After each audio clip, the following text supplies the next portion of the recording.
What's going on, man? Welcome back to the basement. I'm Ron, and today we are hopping on at 3:29 p.m. Wish I hopped on here a little bit earlier, got caught up in some other stuff that I had going on today.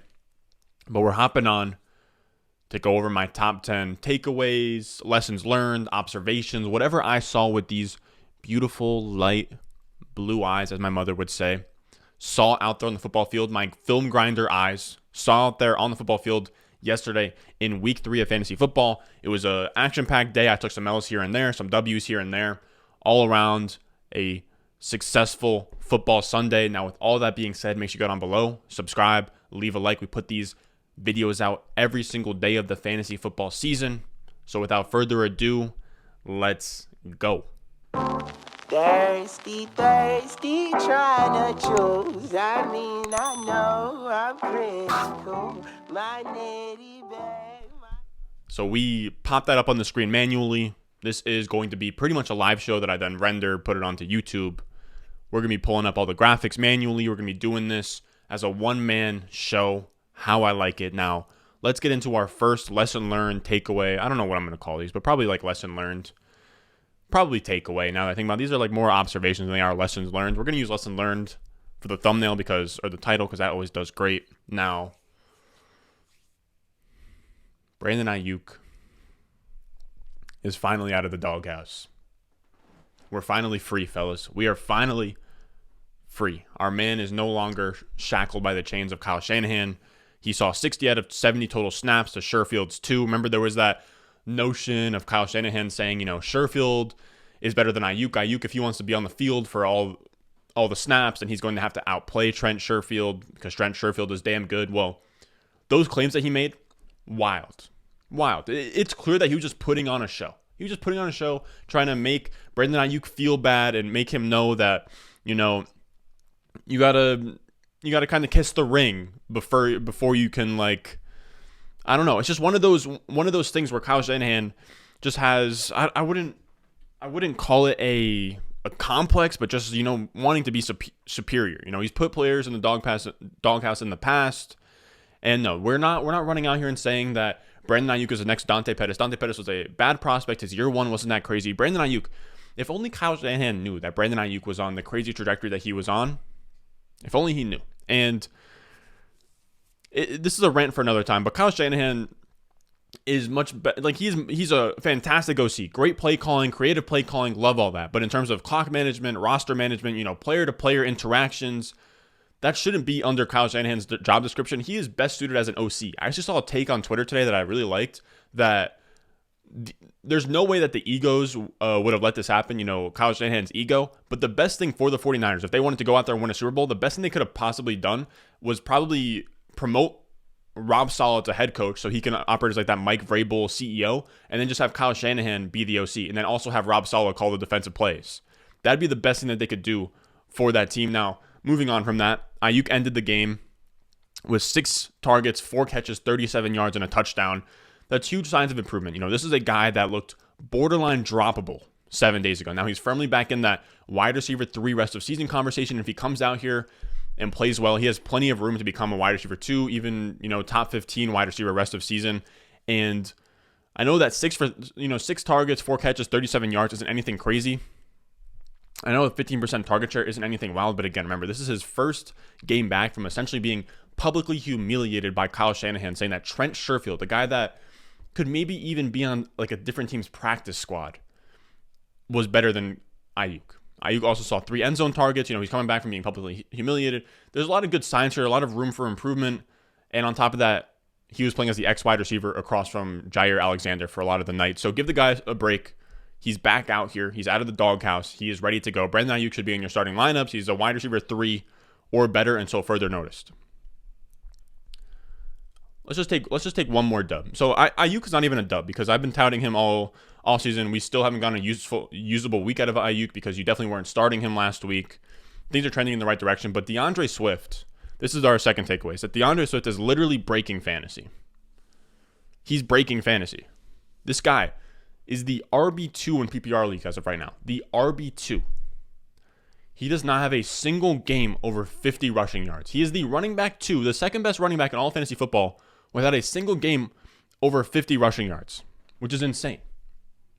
I think I saw a dope stat by Jacob Sanderson on Twitter where he was saying that if DAndre Swift didn't get a single rush attempt, it was just completely off of his receiving work, he would be the RB 13 right now.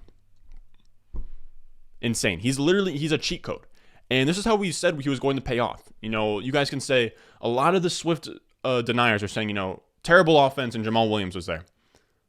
Here's what we were kind of talking about on the flip side of that was the game scripts are going to mean like they're going to be losing a lot, or they're going to be in games where essentially no matter what, they're going to be in game scripts where they're going to have to throw the ball, which they have been. And then we have a good offensive line. Penei Sewell has been great on the left side. The offensive line has been great. If you saw the game against the Packers on the primetime game, literally the Green Bay Packers couldn't even get a pressure on Jared Goff. They had bad wide receivers with Quintez Cephas and Khalif Raymond. I think Khalif Raymond was leading them in targets. So they don't have anything going on in the passing game besides Swift and Hawkinson. And that's kind of how that formulated. And Jamal Williams has still been great, but this is a team that's going to filter a lot of their fantasy points to the running backs because their wide receivers are so bad. Now, rest of season, when we're talking about Swift, you could really make an argument that after Derrick Henry and Aaron Jones, we don't know what's going on with Dalvin Cook. We don't know what's going on with Christian McCaffrey in terms of his timeline. After Derrick Henry and Aaron Jones, you can make the argument that DAndre Swift should be in consideration for the RB3 rest of season. If you wanted to say that Swift was the RB3 rest of season, I wouldn't scoff at it. Now, again, Jamal Williams is getting a lot of work. That's completely fine. I can't stress that enough. Jamal Williams, DAndre Swift still saw a goal line carry. A lot of the people out there that was talking about Jamal Williams were saying he's going to vulture out the goal line carries, all this and that. Jamal Williams has been fine up until this point. DAndre Swift has been fine up until this point. It's been about a 2/3 to 1/3 split like we said it was going to be, but just imagine this. DAndre Swift has never had a game of over 50 rushing yards this season. He's in a spot now where this is literally his floor. This stat line that we're seeing right here, that's literally his floor. 14 for 47, a touchdown, 7 for 60. That's, at the end of the day, that's not an insane stat line, but catches literally are breaking PPR. He's catching that many balls. Now, imagine, that's his floor. His ceiling is when they realize that DAndre Swift is electric with the ball in space. He's better on the goal line than Jamal Williams. And they start to siphon off some of those carries to DAndre Swift. DAndre Swift gets, a little bit more efficient. Obviously, we see the averages, 3.4 yards per carry isn't going to cut it, but there's going to be games where he runs hot.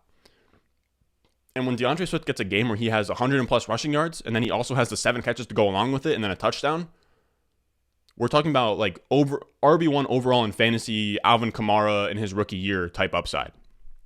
And I'm just saying, just wait on it. If they ever, say, okay, DAndre Swift is clearly better than Jamal Williams. If Jamal Williams, tweaks his ankle, DAndre Swift has a second gear that he hasn't even got into is all I'm trying to say here. Then we're going to talk about Michael Pittman. And here's the thing, guys. I love these videos because, I can talk about my W's, my L's, my observations, but I gotta front load the W's. So now we can take an L here. And I'm not one that's gonna hold on to my priors and have take lock and and refuse to, accept my defeat. Hold on. Gotta stay hydrated for a second here, fellas. But I'm not someone that's going to be super stubborn, I didn't like Derrick Henry going into the season. I now think he's a top 2 running back at worst rest of season. I hated Claypool coming out of college. I loved him this offseason. And I'll admit, Michael Pittman is going to make me eat my words, man. Michael Pittman has looked great again. And let me pull up this stat J.J. Zachariason showed earlier. And his target share has been crazy. That's the biggest thing I look for. If you're a wide receiver that can command the volume, that's huge. And I was convinced that last week, I mentioned it in this show, and I said, it's a positive sign. I'm not going to buy too much into it, but if you have him, hold and monitor the situation. He came out as the wide receiver 13 with a 35% target share in week 2, and then he comes out this week as the wide receiver 28 on a 33% target share, and that wide receiver 28 could have easily been like a top 15 number if he scored that touchdown that I think Wentz just threw over his head in the end zone. But 30% plus target share in 2 straight games is big boy numbers. That's big. And that was my biggest concern I had for him last year. He wasn't commanding targets at this kind of rate. And if he's going to show that he can command targets in this offense, then that's special. And I'm still not convinced that he is, something crazy. He's like a top 24 wide receiver. But if you have him, you should be holding. This is a situation where he could have a year 2 breakout. We know that these things happen where year 2 wide receivers go nuclear, and Pittman is in consideration for that. That's why I'm saying I'm not buying. I'd maybe look to sell, but I'd probably be firmly holding if I had him. I don't have him anywhere. But like I said, those are really strong numbers. I'm such an idiot that I'd probably just sell high on that target share if you could get, man, if you get like Pittman in a piece and go get Mike Williams, or even you can't do Pittman for Mike Williams straight up, but yeah, like Pittman in a piece for Mike Williams, or I'd still be on the side. I'd be leaning towards trading him away. But like I said, that's impressive. He could be the real deal. We're only 3 weeks into the season. I like to see how these numbers kind of shake out week 7, week 8, week 9, once we're like halfway.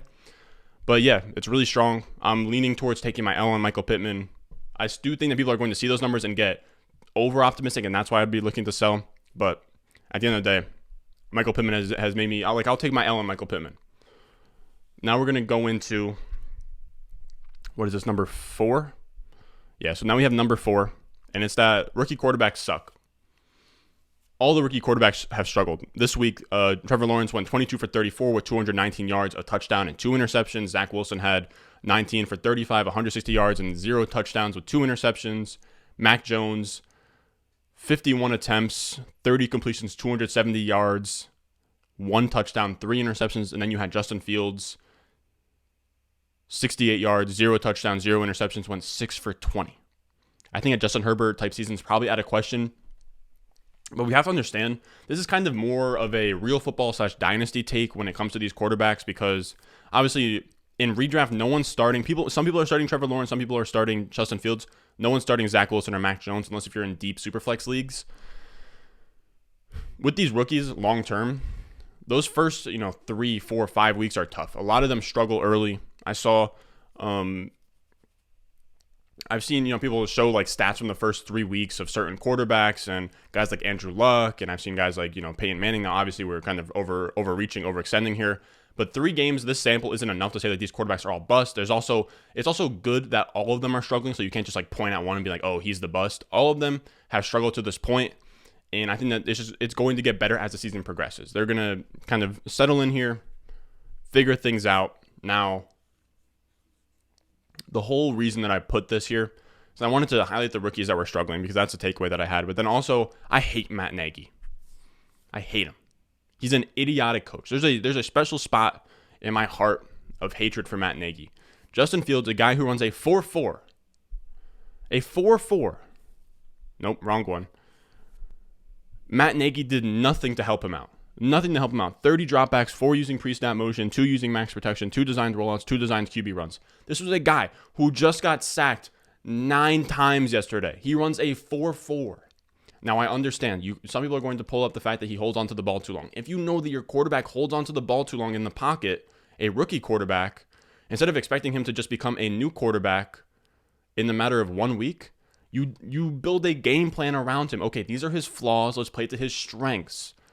Those are like the great coaches out there, are the ones that play to their players' strength. They don't force their previous scheme on them. That's what we see with a lot of the great coaches, like Sean Payton. He will transform his. If you gave Sean Payton a week and told him, hey, Taysom will be starting next week, the offense would look so much different from if he was using Jameis Winston. If you had Sean Payton in Chicago and he had a game plan for Andy Dalton, the game plan that he had for Justin Fields would look different. It's insane to me that you would let your future of the franchise, just a kid, he's like 21, 22 years old, that you would let him sit behind 39-year-old Jason Peters at left tackle and have him just take that beating. 9 sacks, only 4 designed rollouts and QB runs. It genuinely does make me mad. Because it's unfair. It's unfair to Fields. There were quotes from Myles Garrett afterwards where Myles Garrett said that was one of the easiest game plans he's ever had to stop. There was nothing in the 4 using pre-snap motion on those dropbacks. He wasn't it wasn't creative. He wasn't using his quarterback in space or playing up to his strengths. It's just annoying. Thankfully, though, for us dynasty guys that have Justin Fields in our long-term view, there's no way that Matt Nagy makes it out of the season alive. There's no way. He literally can't keep getting away with this, man. And the question comes down to, the question that I have for myself, is he just an idiot or is he spiteful? Because there's one side of it where he's just an idiot and he thought that the Andy Dalton game plan would work with Justin Fields. And the other is that he was stubborn. He knew it wouldn't work with Justin Fields. And he wanted, his Dalton over Justin Fields agenda to kind of be confirmed.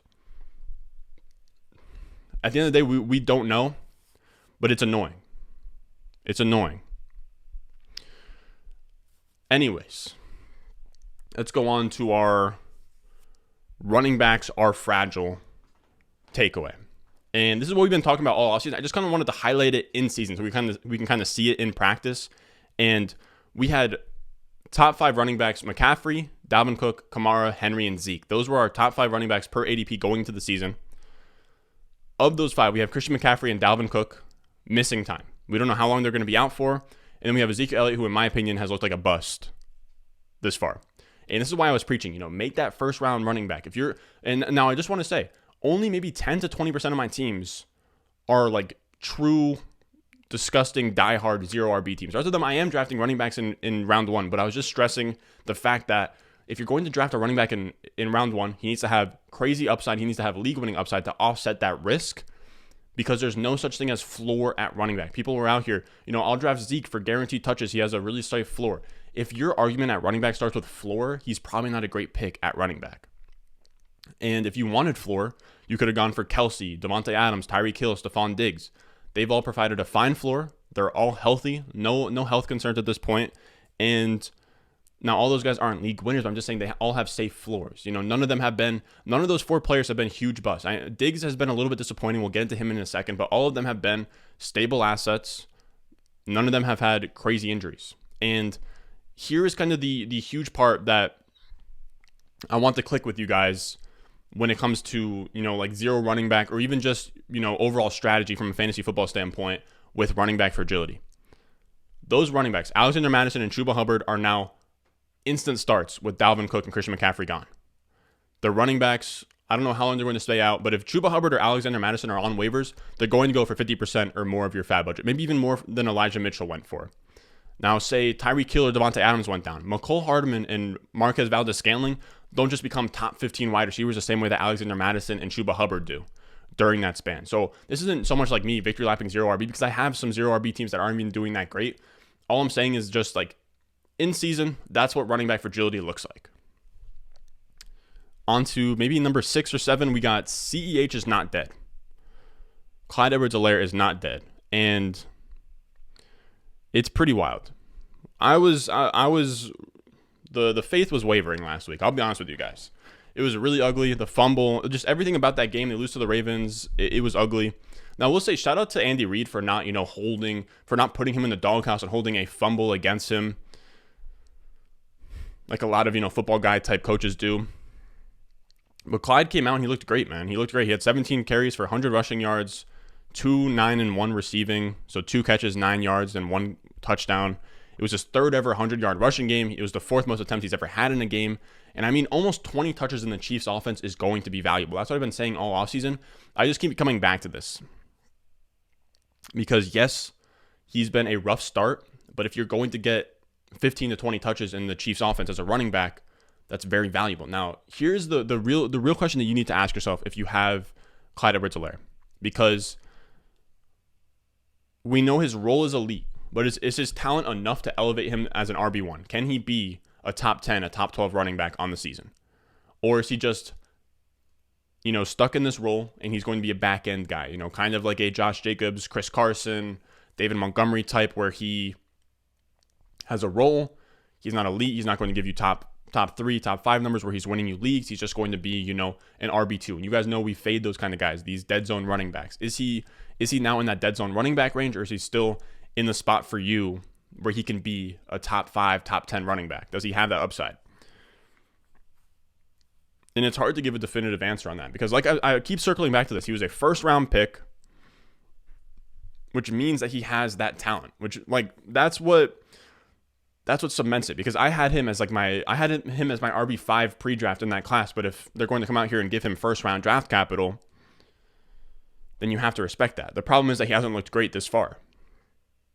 And something that's a little bit more sobering was Williams' usage, Darrell Williams. So on I don't know. So on this chart, we saw that CEH only saw 62% of the snaps, only 19 of 29 opportunities. So the bad is that Darrell Williams saw a lot of snaps, a lot of touches. The good side of this is, though, is that CEH was still startable. And we've seen CEH in the first week, he handled 94% of the opportunities. So that is carries and targets. If we see him bounce back to that, he could do what he did today with more. That would only be, he would pretty much, 1.3x the production that he had today. So it's tough. Regardless, though, the takeaway is that he's alive. He can be started. And if you want to get out from under him, you can probably trade him. Maybe not for what you drafted him for, but something that you'd be comfortable selling him for. Now, speaking of somebody being dead, Ben Roethlisberger is dead. The Steelers' offense is borderline anemic. I hate you, Ben Roethlisberger. That is the title of this takeaway. I believe that this is takeaway number 1, 2, 3, 4. So this is takeaway number, 7? Yeah, so this is takeaway number 7. And Ben Roethlisberger is literally cooked, man. It's so tough. He had 58 attempts, only 318 yards, a touchdown, 2 interceptions, 5.78 yards per attempt, which is just a crazy number. That's wildly low. Usually it hovers around like a 7. And he only had 13 of his 58 passes in a game where they are behind the entire game. 13 of 58 of his passes went past the 10-yard marker. And this is great for Najee Harris. This is pretty much the only person that this is great for. This is great for Najee Harris, and that's fine. But this sucks for everyone else because the offense is kind of struggling. They only put up 10 points against the Bengals. And this offense is done, being this efficient offense that's going to score a bunch of touchdowns.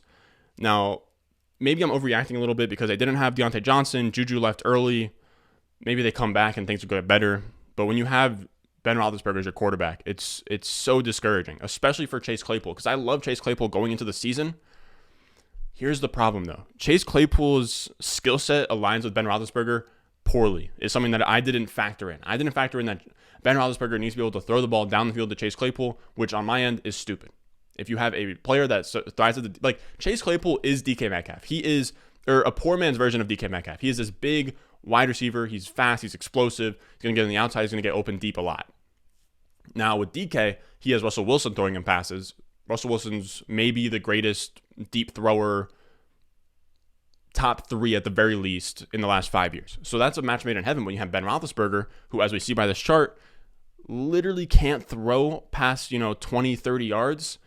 It gets tough because Chase Claypool had a great stat line. Don't get me wrong. He had 15 targets, 9 catches for 96 yards. But if Chase Claypool catches the ball 9 times, it should be for damn near 200 yards. He usually has these big explosive plays where he scores touchdowns. He had 9 catches for 96 yards, not a single touchdown, which is crazy. That's not how Chase Claypool made his money last year. He's not a possession receiver that's going to get 9 catches and that's a Keenan Allen stat line, 9 catches for 96 yards. That's not a Chase Claypool stat line, and it's because Ben Roethlisberger is holding him back.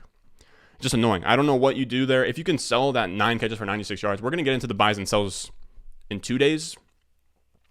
I'm not saying go sell Chase Claypool, but it's concerning that Big Ben can't really complement his skill set right now.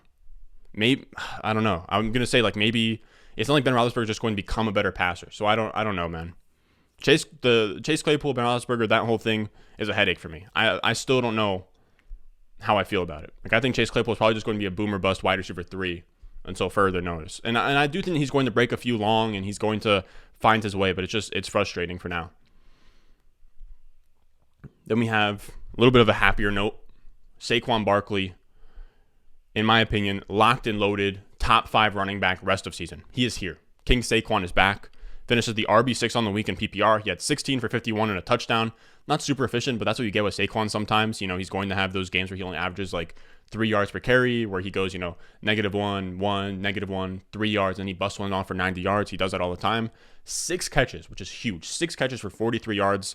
That's 21 touches. He had 23 opportunities, and we essentially made it over the hump. Was he really efficient? Did he have a monster game with over 100 yards on the from scrimmage? No, but we've essentially made it over the hump where he is now getting utilized in this offense like Saquon, like the best player on that offense. He saw 23 opportunities. Devontae Booker, the main backup, was a healthy scratch. I think they used Elijah Penny, the guy who got 2 touches as a fullback most of the time. Saquon's back. He's going to be a top 5 running back rest of season for me. Just wait till he breaks one off. Wait till he breaks one off. If he's going to get 20 opportunities a game, he is going to break one off. Then we have stay patient, stay zen, stay water on Stefon Diggs and Jonathan Taylor. Stefon Diggs is currently the wide receiver 27 in 0.5 PPR. If you drafted him to be a top 5 wide receiver, which I have him in a few places, it's for sure frustrating. It's not fun. Literally the entire offense. Josh Allen had his coming out party. Emmanuel Sanders went crazy. Cole Beasley caught like 11 balls. Dawson Knox went crazy. And all we got out of Stefon Diggs was 6 catches for 62 yards. And I understand it has been frustrating. But the target shares have been strong, man. The target shares have been strong. 28.6% target share, 27.6, 23.3 in the last 3 weeks. The boom weeks will be here. This offense is only kind of breaking in to what they're going to be for this season. And the boom games will come for Stefon Diggs. If anything, I wouldn't sell him because, count yourself as lucky because we haven't seen a boom week through 3 weeks for Stefon Diggs, which means on the back end, those next, I don't know. I'm not a statistician, so I don't know if what I'm saying is correct here. But I do think that, we have 3 quiet games for Stefon Diggs. That means that they're going to be clustered through the next 14. Then we have Jonathan Taylor in the same thing. I said stay patient on Stefon Diggs / Jonathan Taylor for this little segment. And Jonathan Taylor's been really frustrating people as well. And Jonathan Taylor is currently the RB 26. He only saw 11 touches yesterday, but I have 2 positives to offer you guys. We knew that this is what we signed up for. I mentioned this in one of the videos where I covered Jonathan Taylor in the offseason. But we knew the opening schedule was going to be tough. Weeks 1 through 5, the Colts have on this graphic, the Colts have the toughest schedule according to Warren Sharp. He has a great, strength of schedule tab on his website where it goes through, Vegas win totals and kind of calculates strong versus weak teams. And they had the toughest schedule through 5 weeks and then the easiest schedule from 6 through 17. There's going to be better days ahead for Jonathan Taylor. I promise that. There's going to be easier matchups. There's going to be better days ahead. And he looked good yesterday. That's the main thing. He had 10 carries, 64 yards. He averaged 6.4 yards per carry. That's amazing. And the only reason he didn't eat is because they were in a bad game start. They were playing from behind all game. Nyheim Hines got a lot of work. The other positive is that not only is the schedule going to get lighter, but we had a little bit of a scare last week where this became a 3-headed backfield where we had Jonathan Taylor, Marlon Mack, and Nyheim Hines. Marlon Mack had no snaps, no touches today. So that's huge. It's still a 2-man backfield. It was just the game script today that gave them some problems. Again, from week 6 on, we're going to have better game scripts. This is also, as you can see on the graphic, Frank Reich plays a lot better on the back half of the season. He had a 47% win percentage through weeks 1 through 5, 64% on the back half. Things are going to lighten up here. Carson Wentz is going to settle in. I'm still very bullish on Jonathan Taylor because I know that he's a great prospect. He's a great player. He started slow last year. Just wait for him to pick things up. He's a great buy. Please, if you have him, hold. I promise, just hold, fellas. Then we have our last takeaway, and it's get excited about Odell Beckham Jr. If you have him, get excited. He looks like the old Odell Beckham. He saw 9 targets for a 29% target share. He went 5 catches for 77 yards. That's great. And he had 9 targets on 35 rounds, which is elite. That's like, I want to say, like a 25% plus target per route run, which is really good. That would have been like top 10, top 15 last year. He's seeing elite volume. It just comes down to he's seeing a lot elite volume percentage. The Browns just don't pass the ball a lot. Here's the thing, though. They just played what? They played the Bears. They played the Texans before that. So they're playing a lot of these cupcake matchups for them. There's going to be games where they're going to need to throw the ball more. And if Jarvis Landry is hurt, a lot of these targets will go to Odell Beckham. It's going to be tougher opponents ahead. I'm very optimistic on Odell Beckham. He's probably a top 30, top 24 wide receiver for me rest of season. And I'm excited about it. Now that's going to do it for us today, fellas. That was our 10 takeaways. That was a little bit longer than I wanted it to be. What are we at? 29 minutes. I think I rambled a little bit in the beginning, but what are you going to do about it? Now, I have to go write the waiver wire video. That's going to be out tomorrow. Waiver wire, fab, guidance, all that good stuff will be up tomorrow on the Patreon. Now, before I get out of here, fellas, make sure we have the Monday Night Football game on tonight. Make sure you use promo code RON for a free $10 when you deposit $10 on Underdog Fantasy. They have all these cool pick'em contests where you can hop on there, go to Underdog. You can check out, over under fantasy points, over under rushing yards, receiving yards, all that good stuff. Parlay them. You can, if you get like 3 of them right, you can like 6x your money. So they have a lot of cool contests there. I'm telling you guys, go check that out. The the link to get onto the app or the website, all that good stuff is down below in the description. Make sure you use my promo code RON when you deposit for a $10 bonus. Now, with that being said, I hope all you guys are doing all right. If you guys are 0-3, stick with it, fellas. Stick with me. We're going to come out with the trade targets, all that good stuff to make sure that we get you guys back on track. Now, as always, I love you guys, and I'll see you guys in the next one.